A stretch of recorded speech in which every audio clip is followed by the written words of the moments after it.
I know this may sound off the wall, but I'm really bummed out because my dog died last week. It's kind of like I'm running on empty, you know.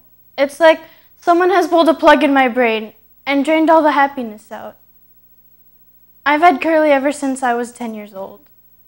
He was a really neat pet who never barked or went ape or caused us any trouble. He was a nice pet and I loved him a lot, if you can understand that.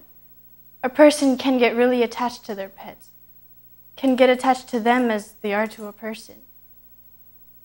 People who have never been around pets have no concept of the closeness you can develop with them, and how you look forward to seeing them every day and how you miss them when you're away.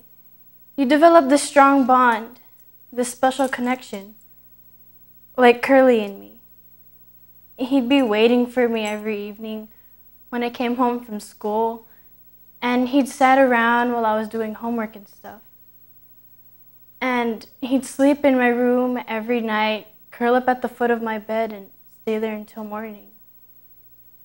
And when it got cold, I used to slip my feet under him to keep them warm. But ever since Curly died, I haven't hardly slept at all. We got Curly from the pound when he was just a puppy. I chose him out of the litter because he had this large round spot over one eye. He wasn't a thoroughbred.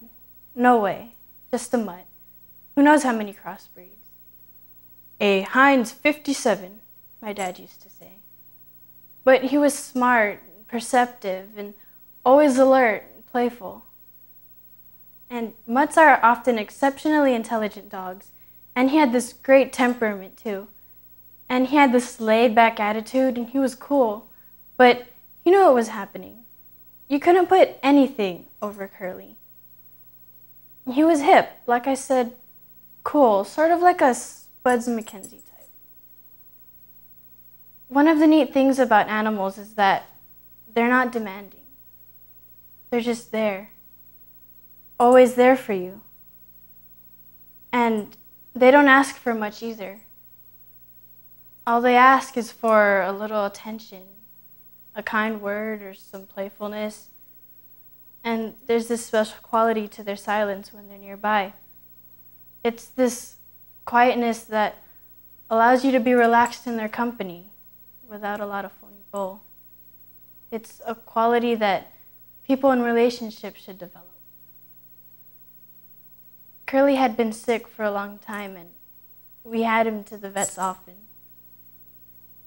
And the last time we took him in, the vet said that he wasn't getting any better and that we should put him to sleep. He was suffering. So I left him there, and I left a part of myself there with him too.